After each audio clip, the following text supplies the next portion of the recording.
ننګرهار والي د یو شمېر مسؤلینو په ملتیا د ځنګلونو ساتنې او قطع مخنیوي په موخه دره نور ولسوالۍ ته سفر وکړ.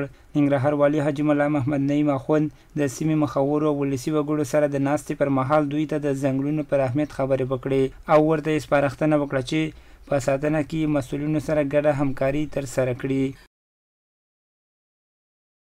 تورخم کې پاکستان ته د زرګونو ډالرو د قاچاق مخنیوی وشو. د ننګرهار ولایت تورخم ښارګوټي کې امنیتي مسؤلینو له لوري 2 تنو سره 40,415 امریکایي ډالر نیول شوي چې غوښتل پاکستان ته یې قاچاق کړي.